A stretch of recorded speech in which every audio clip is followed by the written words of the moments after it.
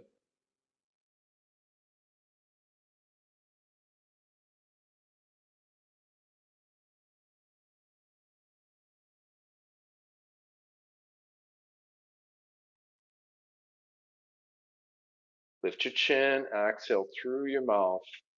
Eyes are closed, body is relaxed, breath is natural.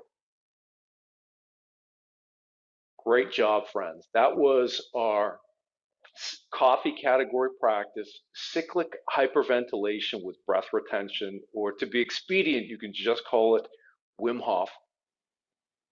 Great job, friends. How are you feeling? That's a very intense breath practice, also very impactful on immune system health. And again, later in the talk, I will describe why this works. So with immune system response, first of all, I should talk about, as an Ayurvedic health coach, I should talk about this from the standpoint of Ayurveda as well. There is, in Ayurveda, there's something that we describe as Ojas. And Ojas is basically vitality or vigor, but you can also think of this as being almost synonymous with immune system response.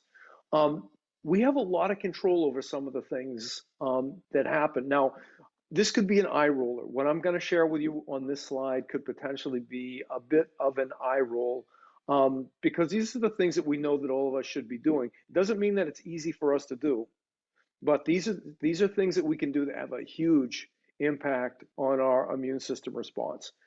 And the first, if there is a hammer in our self-care toolkit that has a positive impact on immune system function, it's to get adequate and high quality sleep.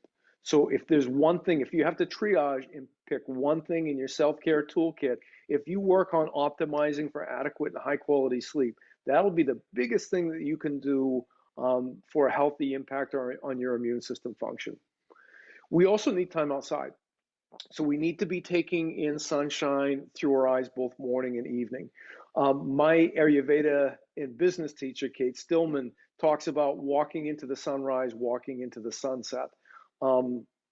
If you listen to a recent episode of the Huberman Lab, Dr. Andrew Huberman talks about this same phenomenon of taking in sunshine through the eyes of morning and evening from the perspective of a biologist, right? So it's really solid advice. So we also need to exercise vigorously, right? So a good fitness program is going to have stabilizing or strengthening elements. It will have mobilizing or flexibility promoting elements, and it will have cardio elements. If you had to pick one thing, we should each be getting between 150 and 180 minutes per week of zone 2 cardio. At zone 2 cardio, we can maintain a conversation, but with some effort. So this doesn't mean balls to the wall, going all out necessarily. I think there's a place for that. That should be part of a fitness program, but not the majority of the time that we're spending on it. Eating healthfully also has an impact on immune system function, right? So what does that mean? It doesn't necessarily mean vegetarian or vegan or paleo or keto. What it does mean, from my perspective, is having a high diversity of plants in a high volume of plants in the diet, and having a predominantly whole foods plant-based diet. It's useful if you're eating in season. It's useful if you're eating foods from your local environment, supporting local farming through subscribing to a community-supported agriculture program, or maybe visiting your local farmer's market. But all of those things will help. Adequate hydration, inadequate hydration with high quality water are both also things that have a pretty strong impact on immune system. The magic number, how much water should you be drinking per day? You can hear all kinds of figures. One of the figures that I hear is 8 cups. So eight fluid ounce glasses of water per day. Depending on your body, you may or may not already know how much water that you'll need. I will tell you, 8-ounce cups of water per day is 2 quarts. I would feel terrible at that level. My body thrives at around 6 quarts of water, or if you use a metric system, about 6 liters of water a day. So that's about a gallon and a half of water. That sounds like a lot, and it is a lot of water, but I'll tell you, I've experimented with this, and if I drink less than that, I just don't feel well, and nothing else seems to fall into place for me in terms of my health and wellness. And the last thing is having strong social connections. So this is having healthy reciprocal relationships with family, and having close friends, and in a network of people who love you, who care about you, who you love and care about, and that you guys can lean into one another. So those are the things that all of us can and should be doing that have a huge impact on our immune system function. And they're often really hard to do, right? So we live lives that maybe we make more complicated than they need to be, but they're busy for sure, right? So we have jobs, we have families, we often have homes to maintain, we have all these responsibilities. It can make it really hard to do that. So we're going to talk about some other things with immune system generally. Let me start out in general with just 3 layers of immune system defense. And the first one, again, may be a little bit of an eye roll, but it really is the first layer of defense that we have is the skin. Second layer is the innate immune system, and layer 3 is the adaptive immune system. So I'm going to talk about all of these more, and I'm going to give them a little bit of a metaphor. So with the skin, you can think of the skin as a perimeter fence. So every opening, even the openings we very much need to have in our body, is a potential. It's a breach in the boundary. It's a breach in this literal physical barrier from the outside, and it's a potential opportunity for infection. Right. So we need those openings as well. We need to bring in food for nutrition, water for hydration, sunshine through the eyes. All of the natural openings in our skin have a purpose, and it's really important. And again, we need to be careful with those openings because they're also potential opportunities for infection. I would also argue, like any other potential breach in the boundary that's not one of our natural openings, we need to be really careful and safeguard. So one example is this time of year, it's winter, and even in Houston, Texas, is quite cold, and my skin gets quite dry to the point that my hands can crack to the point where they bleed. One thing that I could do a better job of, if I'm honest, is to be more diligent in using moisturizer to keep my hands moisturized so they at least don't crack and bleed. It's a breach in the boundary. It's a potential opportunity for infections. You can think of the human organism as a series of tubes. So all of those natural openings that I mentioned have some kind of a tube that provide a really critical function for us. And most of those tubes are lined with mucus. That's healthy. We need that. The mucus serves as a filter, and we need an adequate quantity and quality of that mucus so that it serves as a boundary and it filters the bad things out, but it's permeable enough that the good things can get through. So these are some things to think about with the first layer of defense, the skin. The second layer is the innate immune system. And this is basically, I think of this as your internal SWAT team. So the innate immune system serves as a rapid response to external threats. So these could be bacteria, viruses, parasites. It could also be any other breach of the boundary. For example, a splinter puncturing through the skin, right, is something that needs to be addressed. Now, we have complement proteins in the white blood cells that mark all these potential threats. So again, bacteria, viruses, parasites, anything that breaches that boundary, and it marks it with an eat me tag. And then there are a series of cells, things like neurophages, macrophages, killer T cells, and other white blood cells that respond.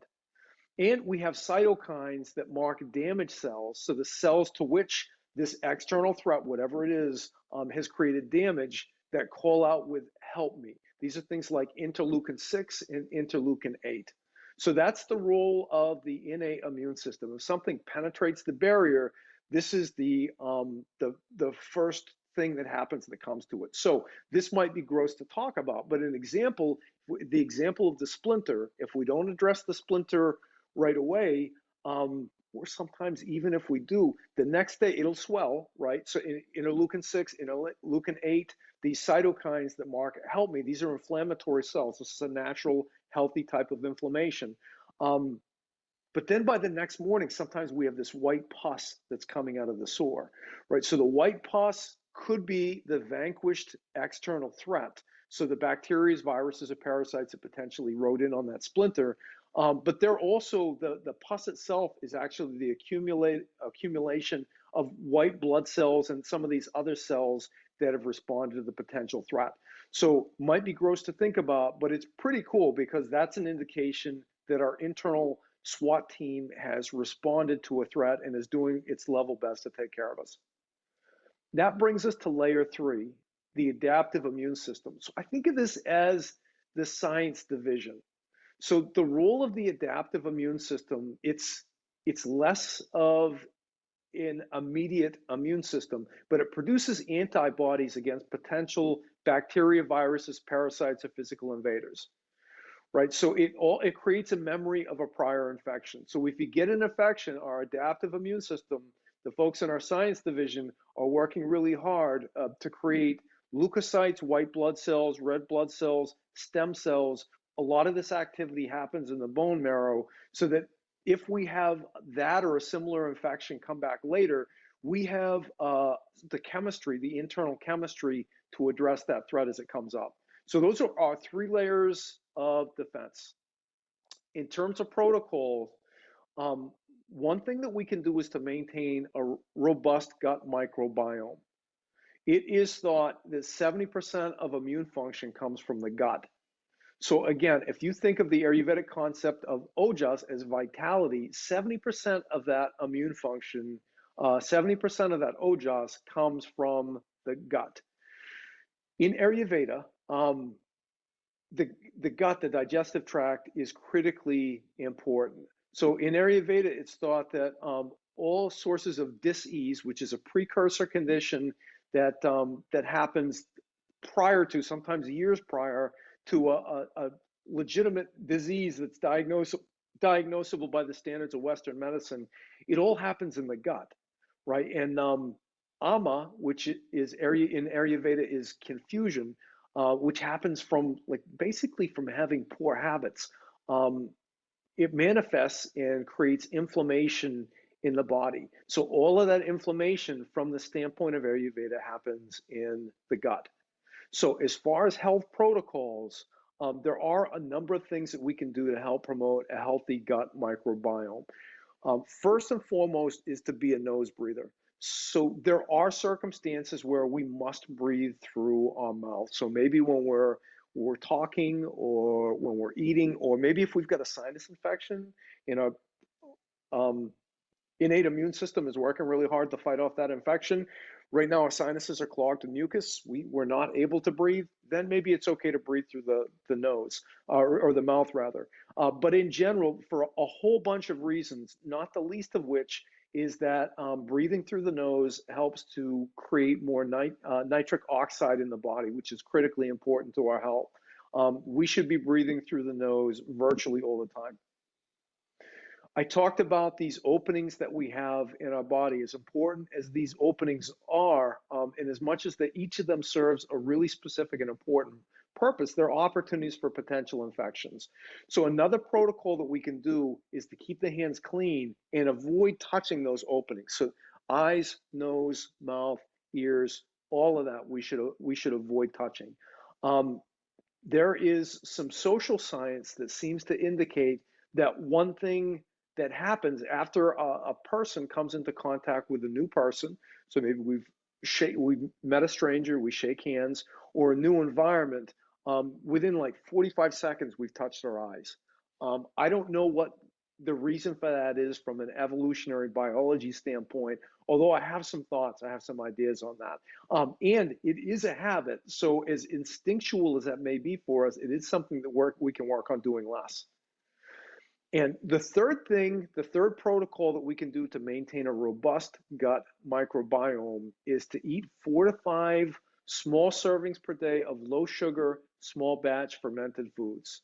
So what this does is it enhances the proliferation of the bugs in our gut microbiome. So this is our microbiota. That's all the life that lives within our microbiome that works in synergy with us in order to exist in a healthy way. Um, I used to be a big kombucha fan, and I do enjoy drinking it. But what I'm hearing is that even the lowest sugar kombucha, probably, like, as a former colleague of mine used to say, the juice isn't worth the squeeze. And the fermentation, the probiotics, and all the goodness that we're getting out of the fermentation process could be offset by all that sugar that we're taking in. So when I say low sugar, small batch fermented foods, what I'm thinking of primarily are things like um, sauerkraut, kimchi, which, by the way, I've been making like crazy in my home over the past couple months. It's super fun, super healthy, and it's a really inexpensive way to approach it. You could also use tempeh, you could use miso. There's all kinds of great fermented foods. So the 3 protocols for maintaining a robust and healthy gut microbiome: be a nose breather, keep your hands clean and avoid touching your natural openings, and eat 4 to 5 small servings per day of low sugar, small batch fermented foods. According to traditional Chinese medicine, a 1 degree increase in body temperature magnifies immune system response by a factor of 5, right? It also increases white blood cell production and cortisol, which is one of our stress hormones. We're going to talk more about stress hormones and the role of the immune system later. Think about like the body's response to fighting off an infection and how often this comes with fever. Understanding that just a 1 degree increase in body temperature magnifies the immune system response by a factor of 5 sheds some light on why, from an evolutionary standpoint, it makes sense for us to get a fever when we're sick, right? So a 1 degree increase in body temperature is significant, but it's not huge. So we can affect a temperature change like that pretty easily on our own.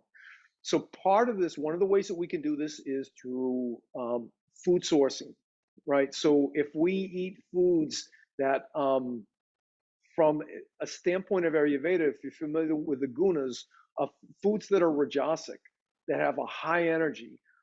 So I'm thinking in particular here, I can think of lots of examples, but ginger and turmeric are 2 great examples. So one thing that you could make, and you can check out, I've got a video in my free content on making homemade ginger turmeric tea. super spicy, increases body temperature. This was recommended to me by a acupuncturist that I was seeing a number of years ago, and I'd gone in for acupuncture treatments 4 or 5 times, and I had this long, lingering upper respiratory bug. She advised that I start making this homemade ginger turmeric tea. I drank this tea 4 days in a row, and the upper respiratory infection went away. It just stopped, right? So I wouldn't underestimate the power of things like this. You could use a sauna, right? A sauna to get the body temperature up during times when you're not feeling well. Or you could even create your own homemade sauna, maybe in the bathroom, running a shower and or having a couple of those portable heaters. Vigorous exercise, as you know, elevates body temperature. All of those things do a good job of raising the body temperature in a way that will increase immune system response. So I included fasting in this list, and I don't know that it relates well to body temperature, but intermittent fasting, which is a practice of rhythmic eating where we allow spacing between our final meal that we have of a day and the first meal that we have the next day. We want a minimum of 13 hours. It takes a minimum of 13 hours for autophagy to happen. So we're cleansing out our overall organism. But one of the things that practices like intermittent fasting do is it's basically stress inoculation. It puts a eustress, a constructive stress on the body, which increases the production and the release of some stress hormones like epinephrine, which have a powerful impact on immune system response. I'll talk about this more when we talk about why that cyclic hyperventilation with breath retention practice is so effective. We can also optimize sleep and rest for a robust immune system. So the kind of sleep that we get that's associated with early infection has an increased level of serotonin, which is a hormone that's helpful for sleeping. This enhances our immune function and our ability to fight off infections. Now, what can we do nutritionally? We can eat foods rich in tryptophan. There is a fairly famous episode of The Seinfeld Show where a woman that Jerry Seinfeld is dating has all these cool vintage toys that she's never allowed anyone to play with, so they maintain their value as collection items. And Jerry and his friend George Costanza wanted very much to play with them. So what they did is they fed his girlfriend a bunch of turkey. Dark meat turkey is thought to be rich in tryptophan. She fell asleep. They were able to play with the toys, right? So there's a degree of truth in here. Dark meat turkey does have fairly high levels of tryptophan, which can help convert into serotonin. But chicken and turkey, eggs, oatmeal, nuts, seeds, and beans all are foods that are rich in tryptophan and can really help with sleep. Maintaining effective sleep hygiene, I think, is also pretty important. So part of this is having a room temperature that's quite cold, right? So 68 to 70 degrees is a pretty good range for optimal sleep, and very, very dark. So I would be on the lookout for any kind of artificial light. So for example, I have a cell phone charger where the part of it that goes into the wall has this obnoxious blue light, and it lights up half the room. That's super disruptive for our sleep.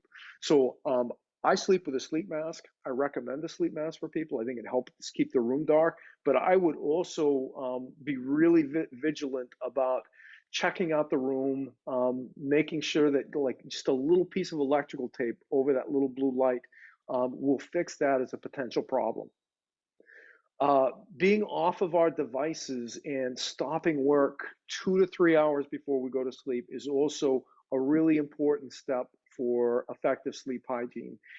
I would argue actually that in the evening after we eat that we engineer a sequence of activities, so having a ritual or a routine that really optimizes for sleep. So that might mean a hot bath. It might be an evening walk with a loved one. It might be reading a book. It could be any of those things that help to set your nervous system on a track for a restful night of sleep. No, the lymphatic system has a big impact on immune system response, right? So the lymphatic system has been talked about pretty well elsewhere, but one additional system that I'm learning about is the glymphatic system, which is basically it flushes toxins out of the brain, it drains the ventricles. So during the early stages of an infection, say a cold or a flu, the glymphatic system is more active during sleep. And one behavioral protocol that we can take that helps enhance the glymphatic response is to elevate the feet by 12 degrees during sleep and rest while we're fighting an infection. So if you can sleep with your feet elevated, you could use a yoga bolster, you could use a couple of pillows, but you might choose to do this. The science that I read about is really primarily related to sleeping with elevated feet. But I'm hearing a lot of advice from people who know more about these things than me that even when we're resting, like if you're going to be laying on the couch watching Netflix anyway, and you're starting to get sick, you're in an early stage of fighting off an infection, that no harm comes from elevating the feet by at least 12 degrees. There's one more simple thing that we can do. There are also some dietary protocols.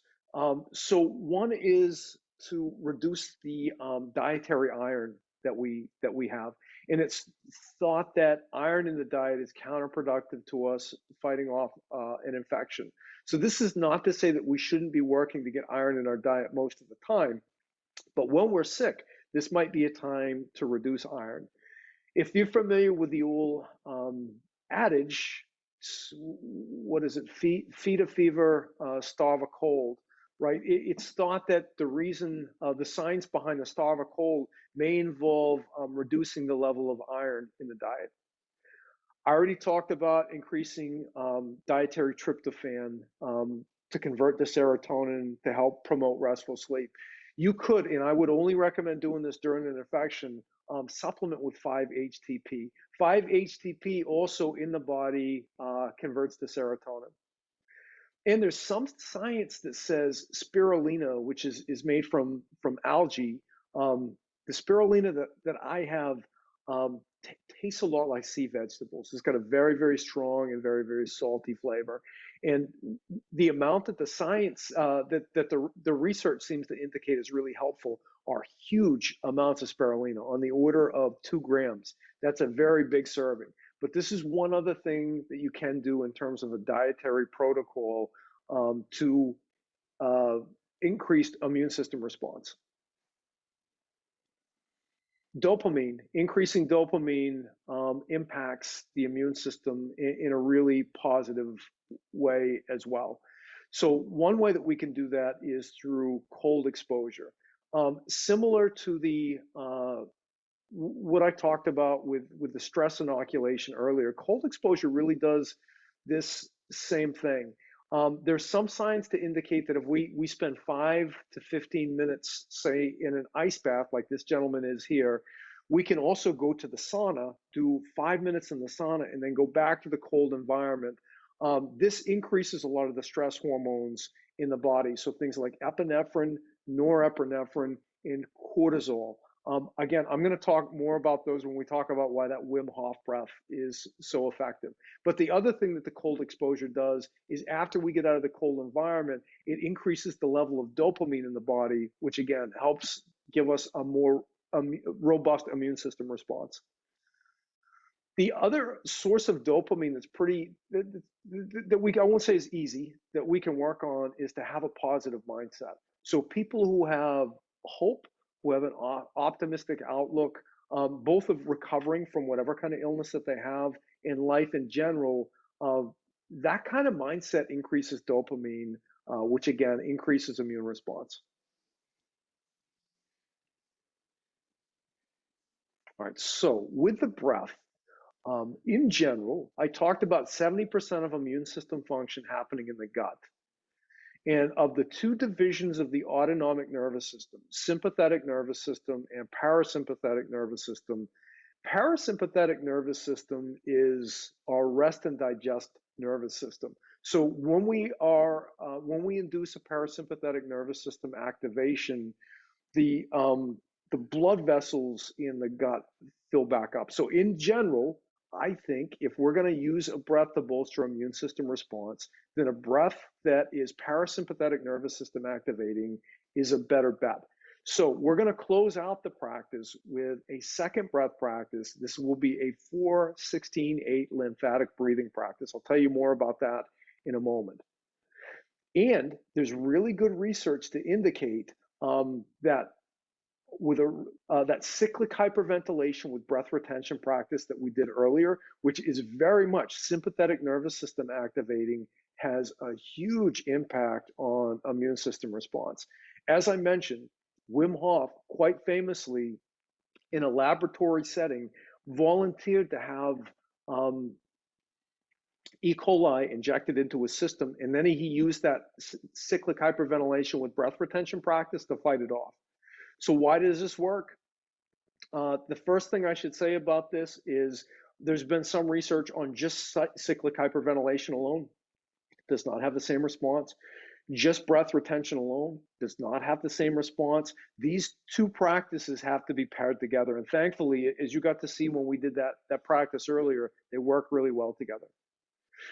Well, part of the reason is what the research shows. There was a study beyond the Wim Hof study. There was a study where they had a much larger population, and they injected these two groups of people all with E. coli.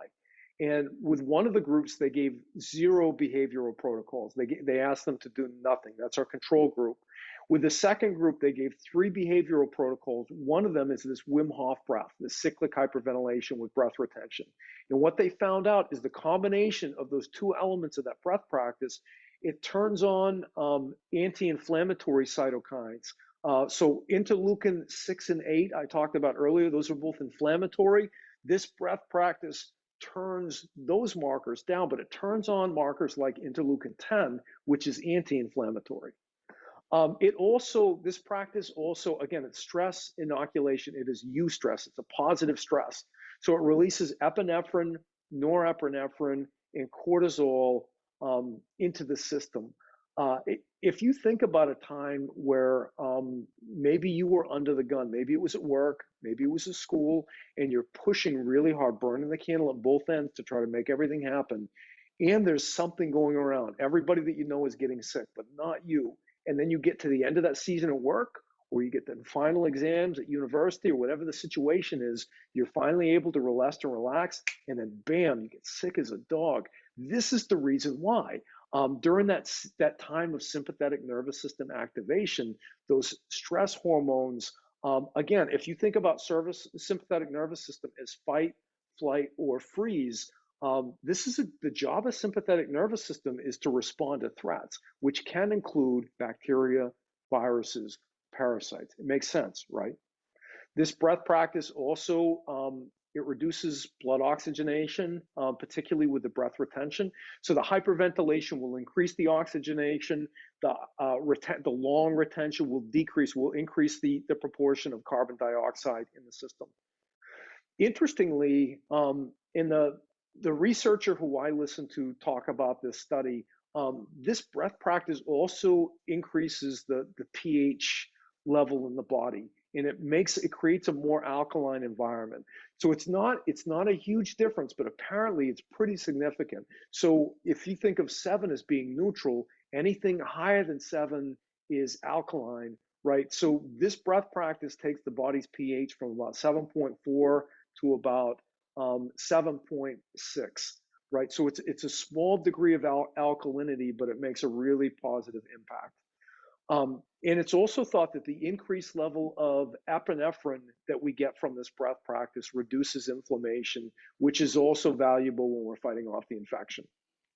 So we're going to do sort of a practice sandwich for this talk for today. So as you know, we started out the talk with that cyclic hyperventilation with breath retention, and we're going to close out the practice with a 4-16-8 lymphatic breathing practice, which is very much parasympathetic nervous system activating.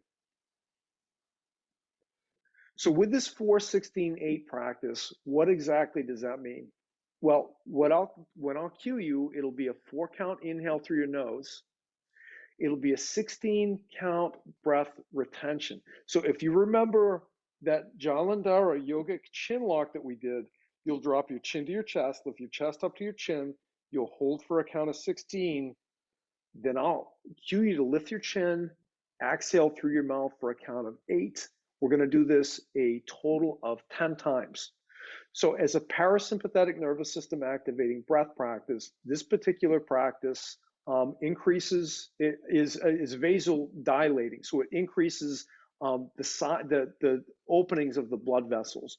So expect a decrease in heart rate, a decrease in blood pressure. You might even notice a slight decrease in body temperature. If you noticed any or all of those things, that's all really normal. So make your way into a comfortable practice space, and then we'll get started with this 4-16-8 lymphatic breath practice. All right, friends. All right, friends. Hopefully now you're in your seated space. Let's lengthen along the spinal column first. So regardless of where you sit, press down into your seat, grow out of your heart and the crown of the head for the stars. And then maybe on an exhale, maintain that length in your spinal column, but let all the soft tissues fall down toward earth. I'm going to cue you first for a cleansing breath. Once we start the pattern, I'll lift my palm for an inhale. I'll flip it and hold during the retention, and then I'll lower the palm down toward the earth during the exhale. So you can do this with eyes closed and just listen for my voice. But you could also watch, and if those cues watching my hand are helpful, you're welcome to use that as a tool as well. So let's start with the cleansing breath. Draw on a deep, life-affirming inhale through your nose. Open your mouth, let it go through your mouth, making that ha sound. And then inhale through the nose for 1, 2, 3, 4. Hold the breath, chin to chest, chest to chin. 16, 15, 14, 13, 12, 11, 10, 9, 8, 7, 6, 5, 4, 3, 2, 1. Lift your chin, exhale, mouth. 8, 7, 6, 5, 4, 3, 2, 1. Inhale, nose. 1, 2, 3, 4. Hold with a chin lock. 16, 15, 14, 13, 12, 11, 10, 9, 8, 7, 6, 5, 4, 3, 2, 1. Lift chin, exhale, mouth. 8, 7, 6, 5, 4, 3, 2, 1. Inhale, 1, 2, 3, 4. Hold. 16, 15, 14, 13, 12, 11, 10, 9, 8, 7, 6, 5, 4, 3, 2, 1. Exhale, 8, 7, 6, 5, 4, 3, 2, 1. Inhale, 1, 2, 3, 4. Hold. 16, 15, 14, 13, 12, 11, 10, 9, 8, 7, 6, 5, 4, 3, 2, 1. Exhale, 8, 7, 6, 5, 4, 3, 2, 1. Inhale. Hold.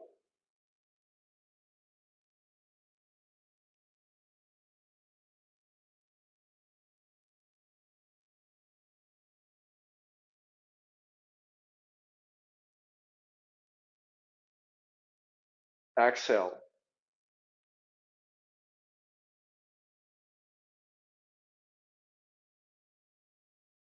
Inhale. Hold.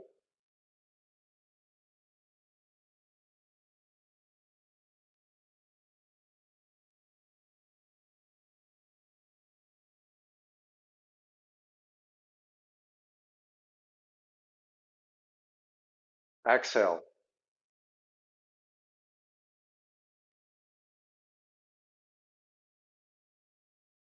Inhale, hold,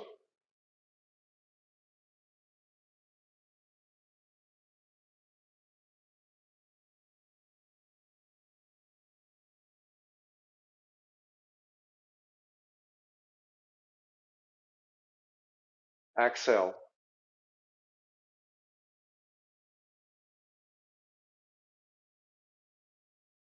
Inhale, hold,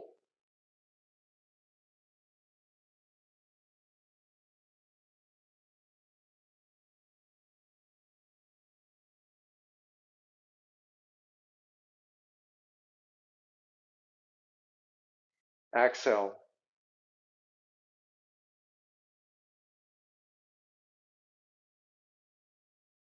2 more rounds. Inhale, hold,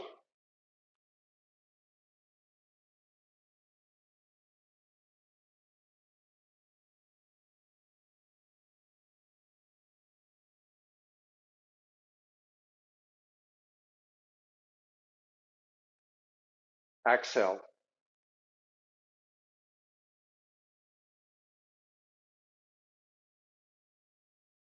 Inhale,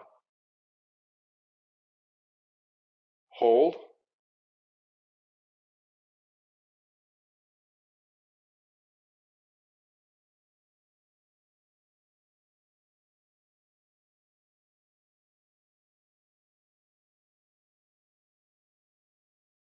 exhale.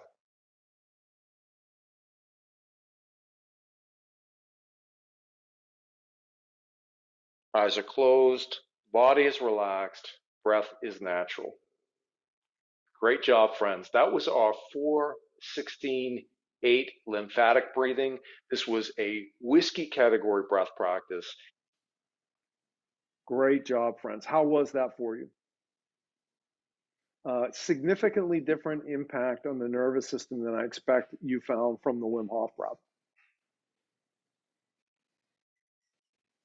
Well, I'm going to talk briefly about our 12-month Ayurvedic health coaching program, Next Level Human. So this is a program, if you think about, like most of the time, I talked about earlier in this talk, we know the things to do for healthy immune system response, and often we're not doing them. Same thing with living a healthy lifestyle. We often know the things to do, but we're not doing a very good job of doing them. Why is that? It's really natural. It's hard to do these on our own. So there are two things that I feel like need to happen that we miss out on a lot. And one is we're trying to make these changes in our habits in isolation. And in isolation, sometimes it doesn't work very well. So we work better with the support of a dynamic group. So that's part of the value of Next Level Human. The other thing is we're given like really no coaching and training on the social science between human habit evolution. And that's part of what we offer our members too. So again, this is a 12-month program. It's based on the habits of the ancient yogis. The foundation of this program is in a weekly group coaching call. We get together for an hour once a week. We share wins. If any of us have struggled during the week, we help pick each other back up, dust each other off, and get each other moving again. We talk through applying a habit evolution principle. And then we look at one of these 10 habits of the ancient yogis. We talk about how to automate that at a really superficial level, and then any opportunities for depth, because we can go really deep with all those habits. All of our members get a monthly one-on-one coaching call with me. Sometimes that's an opportunity to troubleshoot and talk through a habit that's not sticking very well. I've had members that were looking at Ayurvedic recipes like khichdi and didn't recognize the ingredients. We used their coaching call. We went to an Indian market. We went grocery shopping together. I've had members that called and said, hey, can you help me to brainstorm and set up a morning routine to optimize for longevity, vitality, and thrive? So we spent her coaching call working on a monthly routine for her. In this, the people who enroll in this program get unlimited access to Transformation Nation Yoga, which is a minimum of 4 classes a week. All of these are available through Zoom. Some of these are available in person at Fort Bend County, Because we want our members to evolve with their whole community, so with their family, with their circle of friends, everyone that enrolls a program gets 2 free guest passes per week for yoga so they can bring someone else along. Every month we have a workshop, and the months alternate. One month it'll be yoga related, the second it'll be more wellness related. So some examples, we did a workshop recently. Last month's workshop was on planning your breath body practice, so planning your physical fitness program. This month's program is going to be on the chakras. So attendance of all of those are included. And as with the 2 guest passes, each one of our members gets a +1, gets a guest pass for the workshops too. I should also mention, anybody that wants to take a class, wants to take a workshop, can't be there at the time. All of these are recorded, and we have an on-demand version for them as well. Same thing with the weekly meetings. I already mentioned that we do habit evolution training over the 12 weeks. So we go through a 12-week cycle, a total of 4 times. Each of these 12-week meetings, we go for over a principle of human habit evolution. So by the end of the year, all of our members have gone through these habit evolution principles a minimum of 4 times. And part of my hope is that folks that have gone through the program can take these habit evolution principles and they can use these to hack and automate any kind of habit that they want in their life, whether it's wellness related or not. And people who enroll in Next Level Human also get access to my teacher, Kate Stillman's online Body Thrive curriculum. Kate is brilliant. The curriculum material are amazing. And again, membership in a dynamic group. So right now that looks like a private Facebook group. In the fall 2022, we will be transitioning away from Facebook in lieu of and going toward Telegram. So the sort of outcomes that we see in Next Level Human are a reduction in chronic systemic inflammation. If you're not familiar with chronic systemic inflammation, Google that, check it out. It will shock you. All the boogeyman ways that people get sick in our society today, the common thing that all of them have all of those have in common, whether that's high blood pressure, coronary heart disease, obesity, diabetes, Alzheimer's disease, chronic systemic inflammation is the common factor with all of those. So we help people reduce chronic systemic inflammation. We help people to improve both the quantity and the quality of sleep. We help people establish a rhythmic eating regime, work toward optimal body composition, to live and move powerfully, to work toward improved quality of relationships, reduce compression in their schedules and in their lives. And really, the whole purpose of the program, we want to thrive rather than survive. And we do that by finding an easeful living and living in rhythm with nature.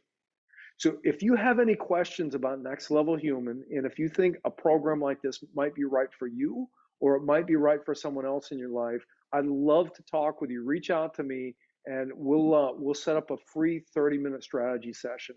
The strategy session obligates you to nothing. It's just an opportunity for us to talk a little bit about where you're stuck in your life and if we can do anything through this program to help support you there. Well, over the last hour in this talk, we discussed the immune system function generally. I detailed some of many actions that we can take to enhance our own immune system function. I talked about strategies to avoid sabotaging our own immune system function. I offered specific and actionable immune system boosting behavioral protocols, and I provided a brief overview of Next Level Human. So if this talk had some value with me and you're interested in seeing some of the other work that we can do, these are some of the places that you can find me. This is how you can find me on Instagram, Facebook, on the internet, or you could call or text at this number. I am an introvert, so I really I would appreciate a text message before you call. But I would love to connect with you and love to hear from you.